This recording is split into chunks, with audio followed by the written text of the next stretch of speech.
Good morning. I hope you're doing well today. Today we are talking, it's chapter 12, and we're gaining lean body mass through proper nutrition and exercise. This is part 1. Here we go.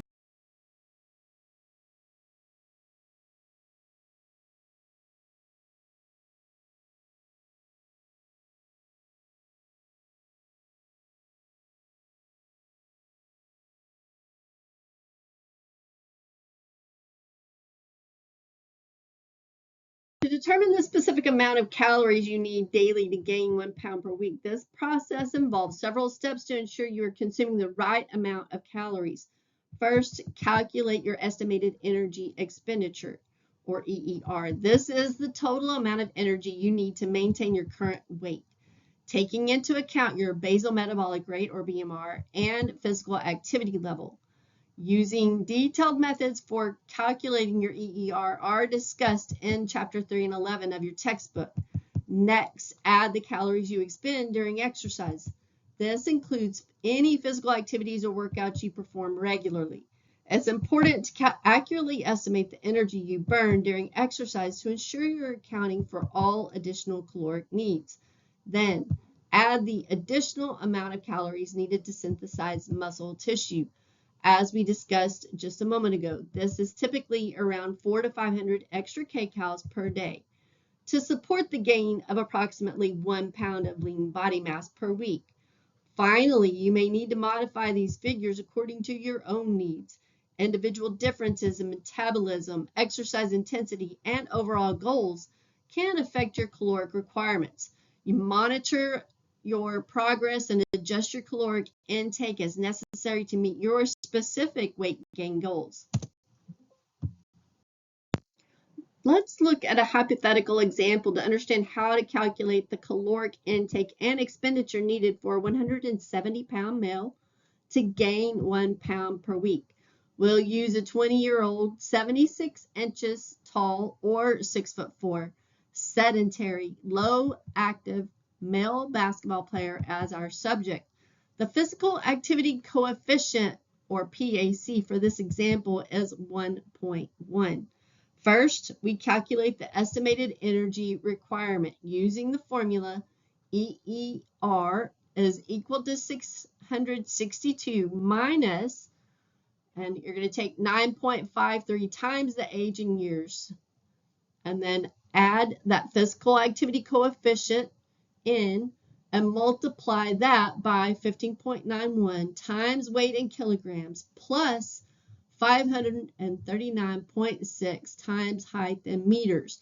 Now, that's looking at the current energy needs, and you can see when we put all of the figures into the calculations, you take 662, you're going to subtract that by the outcome of 9.53 times 20 and add that physical activity coefficient of 1.1 times the outcome of 15.91 times 77.3, which is the weight in kilograms, and add 500, the outcome 539.6 times 1.93, and you get total kcals per day at 2970 kcals.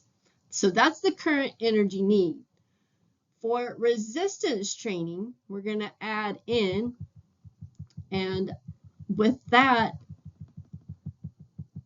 so we're looking at the calories expended during resistance training. And you can see roughly that's going to be about 200 kcals per sessions times 5 sessions per week and divided by 7 days per week. And you'll see we get 143 kcals per day. Then looking at aerobic training. So again, 200 kcals per session. You're doing 4 sessions per week, 7 days per week. That's 114 kcals. So muscle tissue synthesis, we know 3,500 kcals per pound divided by 7 days per week, that's 500. So he needs to consume about 3,727 calories per day in order to gain weight, 1 pound per week.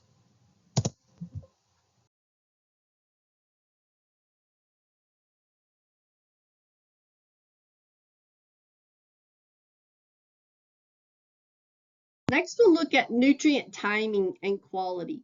So consuming protein close to resistance exercise can influence messenger RNA expression. This process helps stimulate muscle protein synthesis and reduces post-exercise protein breakdown and supports net muscle protein accretion and muscle hypertrophy. Now, as far as the optimal protein dosage, the recommended intake is approximately 20 grams of intact protein or 9 grams of essential amino acids. And really, again, the purpose is to maximize muscle protein synthesis rates during the initial hours of post-exercise recovery. As far as protein quality, you want rapidly digested proteins. So proteins that are digested quickly and have high leucine content are more effective. And the benefit of that, of course, is enhancing muscle protein synthesis more efficiently. Now, protein and carbohydrate synergy, the ratio for optimal results of combining protein with carbohydrates in a 3-to-1 or 4-to-1 ratio. And the effect is that it increases insulin secretion, which boosts glucose and amino acid uptake into muscles. So consuming protein near resistance workouts to maximize muscle growth and recovery, you want to aim for around 20 grams of protein or 9 grams of essential amino acids post-exercise. Choose proteins that are rapidly digested and rich in leucine. Combining protein with carbohydrates can further enhance muscle recovery and growth. If we look at the nutritional content of chocolate milk, we look at carbohydrates specifically, an 8-ounce glass of low-fat chocolate milk contains 32 grams of carbohydrates.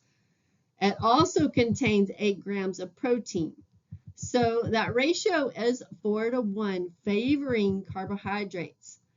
Chocolate milk is a cost-effective option for post-exercise recovery.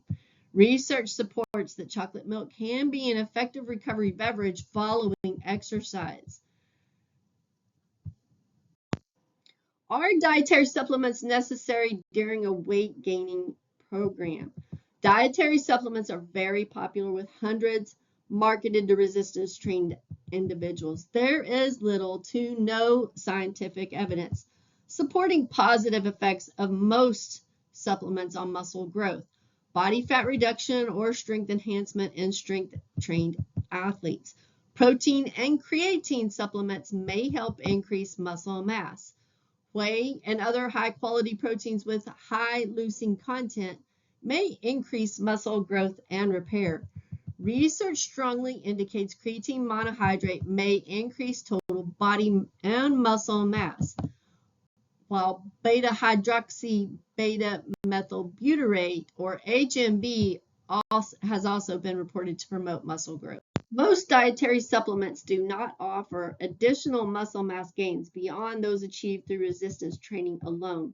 As far as the expert recommendations, your consistency and workouts is really important. So focus on maintaining a consistent fitness routine. Prioritize high quality workouts followed by adequate rest and recovery. And ensure your diet includes complex carbohydrates, quality protein, and healthy fats. Follow recommendations from the 2020 and to 2025 dietary guidelines for Americans, and avoid relying on dietary supplements as a primary strategy for muscle growth. The 2020 to 2025 dietary guidelines for Americans provides general suggestions that were introduced in Chapter 1 and 2, which may be helpful for those trying to gain weight as muscle.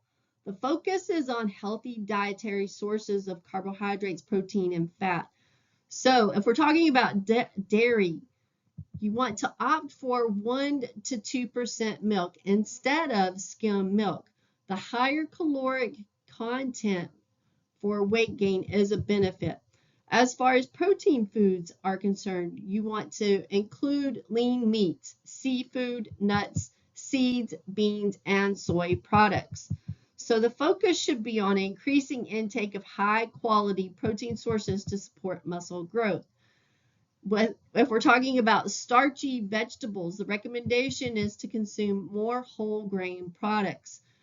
It tends to provide sustained energy and additional calories. And you want to choose whole grain products at least 50% of the time.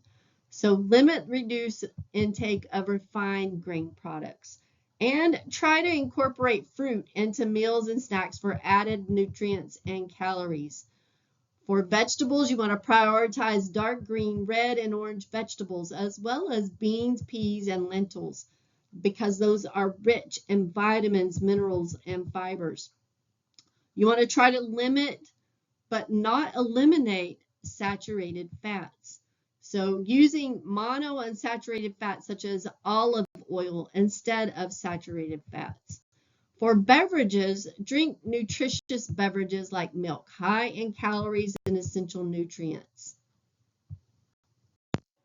This is a meal plan overview for a hypothetical 170-pound, 76-inch tall, sedentary 20-year-old basketball player. So for breakfast, you can see they're going to take in about 2%, 8 ounces of 2% milk, 2 poached eggs at about 100 grams, ham, 2 slices, extra lean, whole wheat toast, 2 slices at 62 grams, and orange juice, about 8 ounces or 1 cup at 248 grams. Now the apricot, they're also going to have an apricot, which is raw, 1 cup sliced, and that's 165 grams. Now, for the milk, you can see protein content about 8.3 grams, the eggs about 12.6 grams, ham is 7.3, and whole wheat toast about 6 grams, 1.7 grams for orange juice, and 2.3 protein grams for an apricot. Who would have known that apricots had protein, right? And then you can see the fat breakdown in carbohydrates, protein, calculated as far as the kcals are concerned, and then the fat calculated and the kcals and carbohydrates as well. So the total calculated kcals for breakfast for the milk, 126 kcals, 138 grams for kcals for the eggs, 44 kcals for the ham, 172 kcals for whole wheat toast, and orange juice 115, and 88 calories for the apricot. And you do the same calculations for the snack. You can see they're eating, it looks like a peanut butter jelly sandwich with 2% milk, and you have the total there.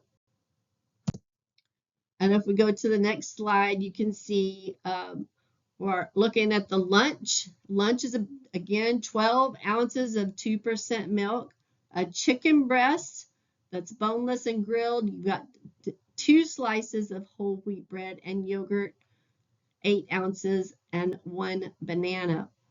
And then the afternoon snack of raisins and 2% milk, 8 ounces. Dinner, another 2% milk. So getting a lot of calories in from milk and protein.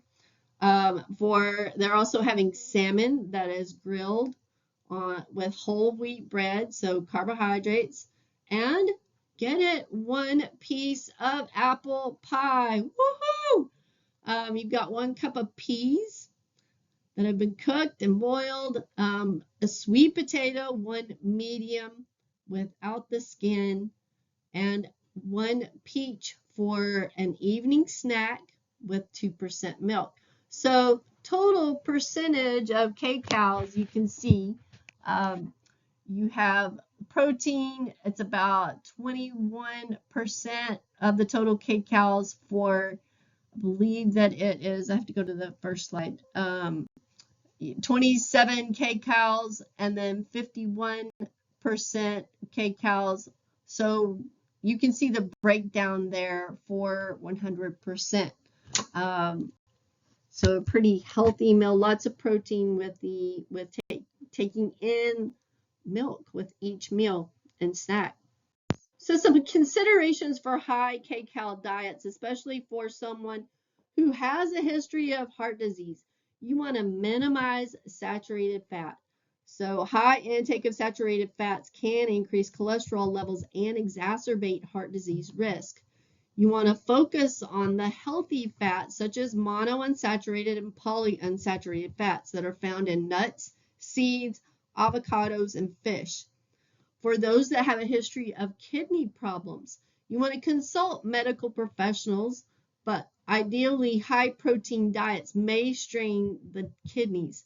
It is crucial to get personalized advice from a healthcare provider or dietitian to determine safe protein intake. And monitor kidney function, so regular checkups to ensure kidney health is maintained when on a high protein diet. Some other general dietary guidelines: you want to eat things that are high in complex carbohydrates, so incorporating your whole grains, vegetables, and legumes to support energy needs and overall health.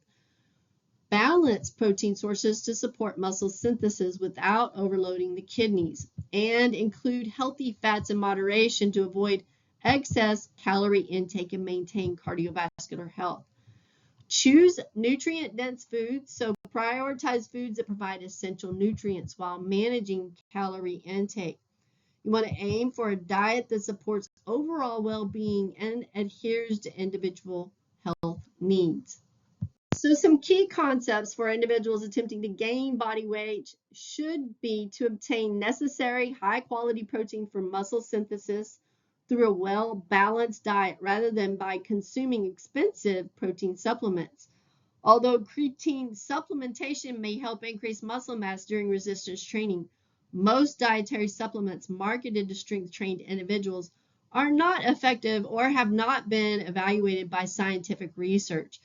Individuals can achieve healthy weight gain by adding skeletal muscle mass through a healthy dietary pattern recommended by the 2020-2025 dietary guidelines for Americans, including additional protein and calories within acceptable macronutrient distribution ranges, combined with progressive resistance training.